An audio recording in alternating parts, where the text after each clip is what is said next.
It's up to you as Nancy Drew. Hello there, everybody. My name is Michael Gray, and today I am playing Nancy Drew Mobile Mysteries Shadow Ranch. Let's start Chapter 3, Wild Cat. If you weren't paying attention, at the end of the last chapter, Nancy, Bess, and George were about to head to the ranch, but their car got a flat. And this is in the middle of the night, and a cougar started attacking. An ear-splitting yowl shatters the silent night air as the cougar lands just feet from where Bess stands, shaking in terror. Stay calm, Nancy whispers. Whatever you do, do not run. The cougar hisses and takes a wild swipe at Bess, missing her by mere inches. Terrified, she turns and breaks into a sprint. Bess, no! Nancy yells. Stop! In a blink, the cougar launches after Bess, its jagged yellow teeth flashing in the trunk's dim headlight. Nancy rushes to Bess's aid, waving her jacket and yelling loudly. George stands in shock as the cougar closes in, and smack! Bess is killed. The end. That was a really depressing story. You know, I thought this would be a fun game, and instead Bess gets mauled by a cougar. Why does this happen, in every single book I ever read? It seems like every book I read, somebody gets mauled by a cougar. Wait, what was that? A single gunshot rings out. The cougar skids to a sudden stop, spooked by the unfamiliar sound. The loud crack of a second gunshot echoes off of the hills. The cougar bounds away, off into the night. Oh, wow, Bess finally whispers. Oh, wow, did that just happen? Nancy gives Bess a somber nod as she scans the dark road for signs of the cougar's return. Oh, wow, Bess repeats, dumbstruck. That was seriously crazy, right? You already said that, George says, with a relieved laugh. Shh, Nancy warns. Listen. The girls strain to hear sound of distant footsteps heading their way. Okay, seems like we have a word missing in that sentence. Who is it? George whispers. Whoever it is has a gun, Nancy says. We might need to get out of here. Not so fast, a voice calls from the darkness. Dave Gregory, everybody. Dave steps into the headlights, a rifle slung over his shoulder. I can't have y'all running off when there's a cougar on the loose. Dave, Nancy exclaims angrily. You scared us half to death. Dave's triumphant smile furrows in confusion. I thought you'd be happy I scared off the cougar. I am, Bess offers. Very much so. Me too, George chimes in. We all are, Nancy continues. But what are you doing out here, and why do you have a rifle? Well, I just always wander around in the middle of the night, in the middle of nowhere with a rifle. It's just sort of my thing. It's the thing that I'll do, Dave explains. Dave's shoulders slump as he struggles to find an explanation. I carry this at night to keep away cougars and whatever else. Never really shoot 'em, just scare 'em off is all. I do appreciate your help, Nancy says after a moment, but you still haven't told me what you were doing out here.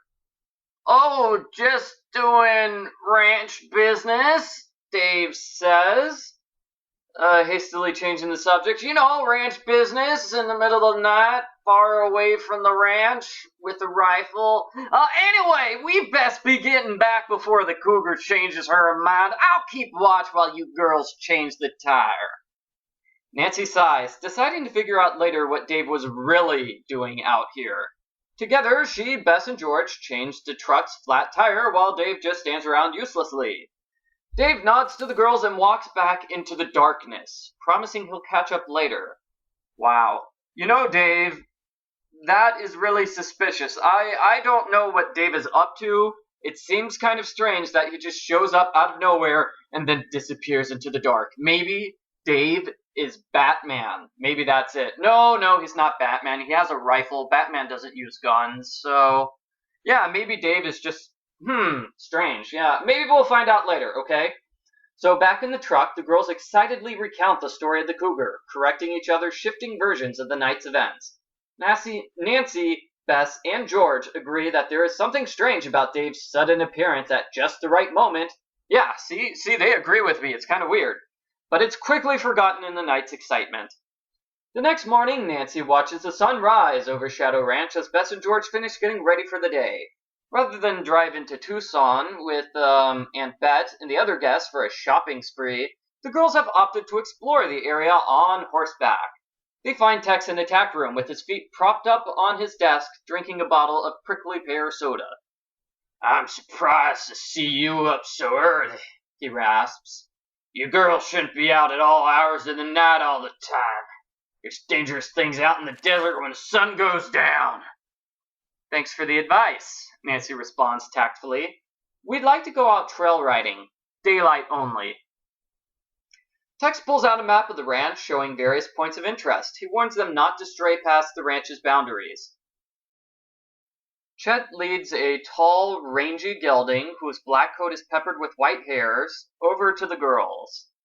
"This blue roan's yours," Tex growls, pointing to George. "Name's Smoky."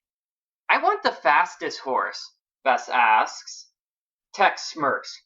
"We'll see how you handle the slowest horse first." He leads a small, bull-necked buckskin over to Bess. "You get Pal." "Thank you," she says meekly as she takes the reins from him. Then he turns to Nancy. "I bet you ain't such a bad rider, so I'm gonna let you choose."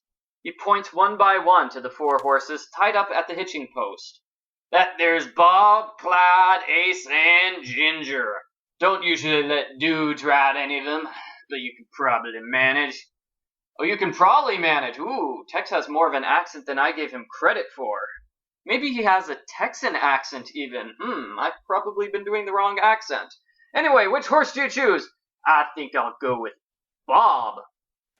After Tex saddles up Bob and all 3 girls mount out, they trot out of the corral. Once out of earshot, they discuss Tex's warning. "How did he know about last night in the cougar?" Bess asks. "Probably through Dave," Nancy replies.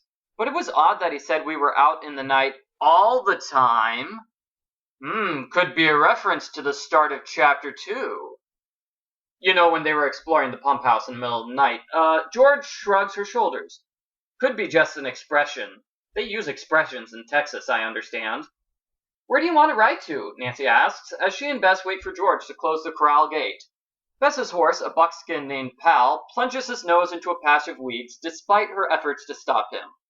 "Some place where my horse isn't going to eat all of the time," she grumbles, finally pulling his head up. George, mounted on a blue roan named Smoky, joins them. "What are our choices again?" "Well, we could ride to Devil's Garden and check out the twisted Saguru cacti growing there," Nancy begins. I thought that was Bess, which is why I used the Bess voice. Then she notes Bess's perplexed expression and explains, "They're the tall ones with all the arms." "Right," Bess says, remembering. "Or we could see all the bones of the old water hole, which Dave says is pretty cool, or we could head to Crooked Canyon and look for petroglyphs. Or we could have another horse race," George calls out. "Whoa, I think I know what I want to do. I'm having another horse race." Gonna be honest here, I think the horse racing minigame is probably the best minigame of all in this actual game. The other minigames are mostly just hidden objects challenges. Cookout. Uh-oh, George is in the lead. Corn. River.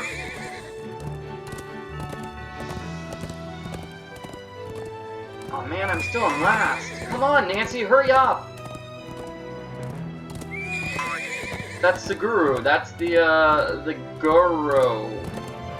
That's the cactus we're looking for. Donkey! Close race. Spring. Alright, I'm in the lead. I'm far ahead of Bess and George. Alright, I'm gonna win. Canyon.